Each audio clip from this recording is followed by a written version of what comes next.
We've got about 6 guys here, okay? We've got 2 guys DMP, Shaq Barrett with a hip, Tremaine Brock with ribs. We had 2 guys limited, Brandon Marshall with a knee, Emmanuel Sanders with a heel, and Domta Peko was NIR, guys. So he was a vet day. Questions? Von Miller leading this initiative to donate $200,000 to help with law enforcement relations. What does that say about Von and kind of, how big of a project is the city taking on? Von's a special person. He wants to help people. He's a great teammate. He's great in the community. This is huge for Von to provide resources for our first responders. Obviously it's been a number of shootings in our country. It's a huge issue. So for him to volunteer for this activity is huge, to raise money to help those people who first respond. And I think it's 2-part. I think helping the responders, but also building ties with our local police forces and fire department. So very proud of Von. His teammates are also pitching in. But that's Von's heart. He wants to help people. And you made a donation as well. I did, yes, absolutely. It's important for all of us, to do better, for our community and to be a part of our community. It's huge for us. The Emmanuel Sanders injury, was that something that happened yesterday? It's just soreness, just really soreness, and we're just taking it slow and being smart. That's all. Do you think Brock will practice tomorrow? We'll see. He's feeling better, but it's an injury that's really sore. So his pain tolerance has to decrease for him to practice and play this week.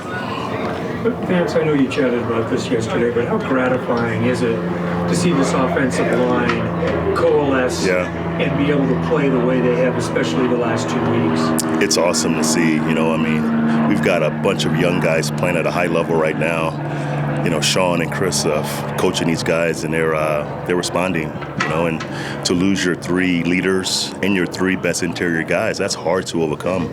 But we have, and they're playing good football. We just signed 2 more guys this week on the practice squad to be a part of the O-line. So it speaks to the coaching and the culture they develop in that room, and they're playing good football. So we'll see about Sunday. There are a couple games where you had Coach Strasser down on the sidelines to help with Garrett's, bounce back. Who said that, Mike? Huh? Yeah. Are you guessing on that? Are you assuming that? that?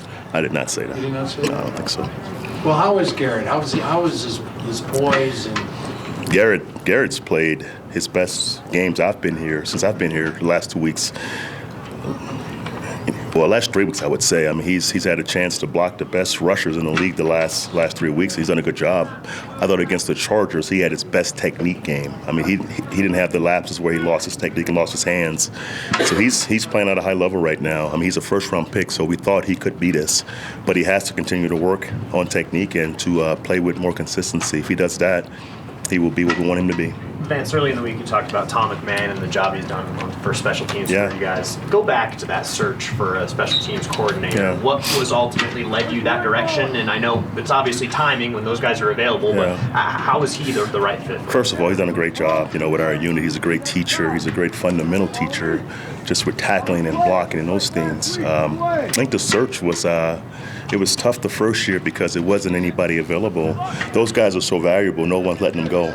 So my first year was a bunch of young guys, and we picked one that didn't work out. But the second year, we had a couple veteran guys that's been in the league a while that were available, and he was one of the best. Obviously, from guys that knew in the league and interviewing this guy, he was a special coach, and you watch him coach these guys every day. It's special. He's blocked 4 punts already, mid-season. So he's the reason why we win a lot of games. He helps me a lot on game management. He's a very, very, very good teacher, and it shows how our guys play. Vance, you have to take into account that position coach, that other than you, they're the only guys that deal with the whole team? Absolutely. He's in front of our whole team, probably once a day. So his message is always huge, and to get starters to volunteer to play for him, that's huge also. So he recruits the guys to help him, which helps our team win. But his personality, guys want to play for him, so that makes it easy. With Garrett's best 2 games, like you said, being these last 2 weeks, do you think he took a little bit extra on himself after those injuries to maybe step up as a leader and step up as a player for that line? I would hope so, but I think just being a young player at tackle, it takes some time. It's so different than being a corner in this league. It takes time. You're facing the best players on the field every week as edge rushers, so it takes time. I think he's selling, and he's playing with technique. He's playing with poise.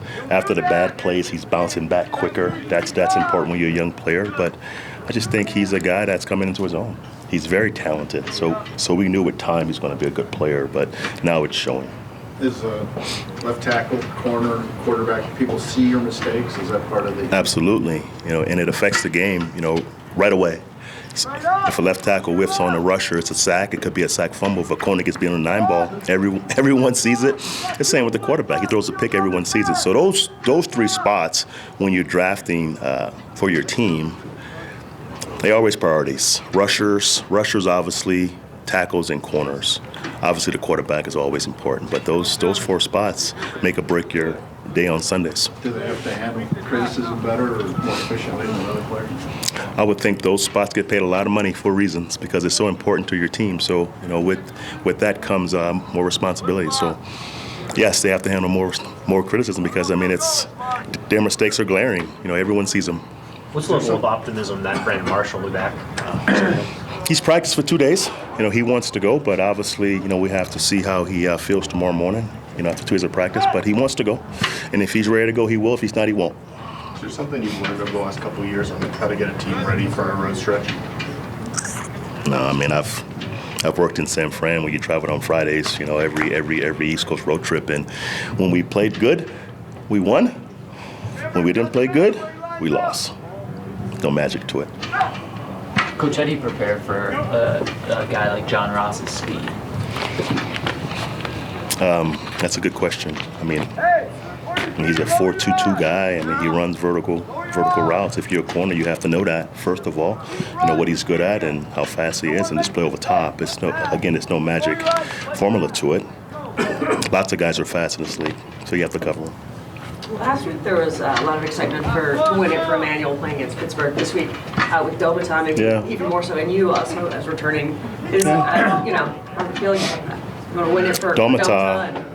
Absolutely. He played his best game against the Bengals last year, in my opinion. So he's excited about that. But again, we have a team goal, not just to win our next game. So wherever it is, whoever we're playing, it's about winning our next game. But absolutely, you want to win for those guys who played at previous teams. That's part of it. But ultimately, it's about our team. Thank you very much. Thank you, guys. Enjoy your day.